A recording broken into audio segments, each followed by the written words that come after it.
नहमदुहु व नसल्ली अला रसूलिहिल करीम अम्मा बादु फ़अऊज़ु बिल्लाहि मिनश शैतानिर रजीम बिस्मिल्लाहिर रहमानिर रहीम फ़स्अलू अहल ज़िक्रि इन कुंतुम ला तालमून सदक़ल्लाहुल अज़ीम। मेरे अज़ीज़ भाइयों, कुर्बानी के मसाइल अर्ज़ कर रहा हूँ।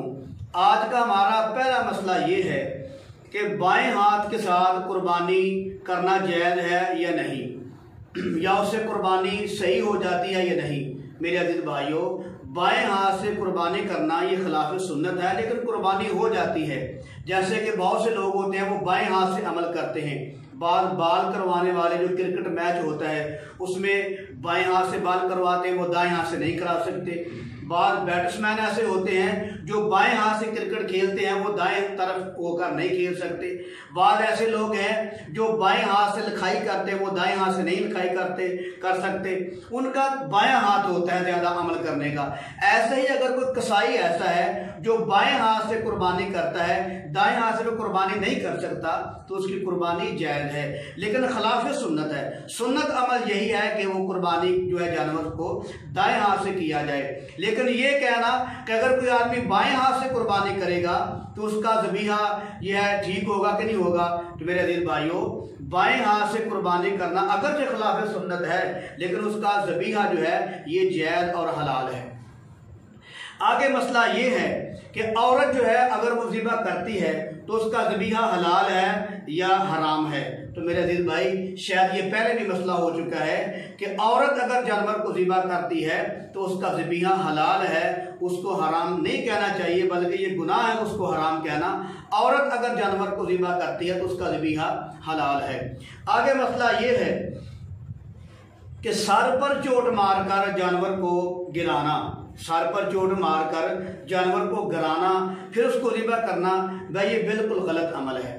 ये गैर मुस्लिमों वाला तरीका है, ये सुन्नत के भी खिलाफ है। वैसे भी ये अमल गलत है। चोट लगाकर सर पर कोई सरिया वगैरह या कोई और सख्त चीज़ मारकर जानवर को गिराना, उसको पागल बनाकर गिरा देना, ये तरीका बिल्कुल गलत है।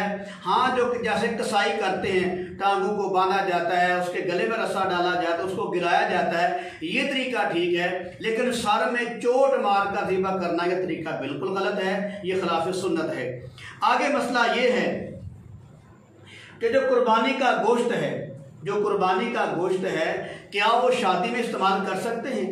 कि ज़ुल्हज्जा का महीना है, तीसरा दिन कुर्बानी किसी आदमी ने की, आगे 2 दिन के बाद उसके बेटे की शादी थी या बेटी की शादी थी, तो क्या शादी के अंदर कुर्बानी का गोश्त इस्तेमाल कर सकते हैं या नहीं? तो मेरे अजीज भाइयों, शादी के अंदर कुर्बानी का गोश्त इस्तेमाल करना बिल्कुल जायज़ है, बिल्कुल जायज़ है। इसमें किसी किस्म की कोई ममानत नहीं है। लिहाजा शादी के अंदर कुर्बानी का गोश्त इस्तेमाल करना, मेहमानों को खिलाना, ये बिल्कुल जायज़ अमल है।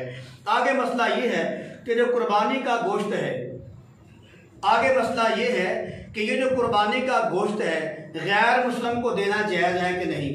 महल्ले में ईसाई रहते हैं या यहूदी हैं या सिख वगैरह हैं, तो कुर्बानी का जो गोश्त है गैर मुस्लिम को देना जायज़ है या नहीं? मेरे अजीज भाई, कुर्बानी का गोश्त गैर मुस्लिम को दे सकते हैं, लेकिन जो मन्नत का गोश्त है, जो नज़र मानी थी कि अल्लाह मुझे बेटा देगा तो मैं कुर्बानी करूँगा, अल्लाह मुझे स्कूल से पास कर देगा, बकरा ज़िबा करूँगा, अल्लाह पाक जो मेरा कारोबार में मुझे कारोबार मिल जाएगा, मेरी तनख्वाह लग जाएगी, मुझे फ़लाँ मुलाजमत मिल जाएगी, तो मैं कुर्बानी जो है लेकर एक दुम्बा ज़िबा करूँगा, बकरा ज़िबा करूँगा। ये मन्नत का, ये उसको नज़र कहते हैं।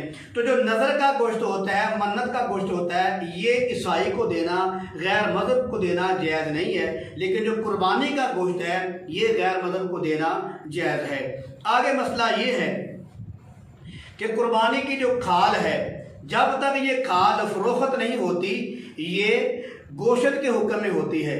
जब ये खाल बिक जाती है, फरोख्त हो जाती है, तो उसके जो पैसे हैं ये ज़कात के हुक्म में हो जाते हैं। लिहाजा खाल जिसको मर्जी दे सकते हो, हदिया के तौर पर, तोहफे के तौर पर देना जायज़ है। लेकिन जब उसको बेच दिया जाए, उसको फरोख्त कर दिया जाए, उसके जो पैसे हैं वो ज़कात के हुक्म में हो जाते हैं, वो सदक़े के हुक्म में हो जाते हैं। लिहाजा उन पैसों को न मालिक खुद रख सकता है, ना किसी अमीर को दे सकता है। उन पैसों को जो है ये गरीब को उन पैसों का मालिक बनाना ज़रूरी है।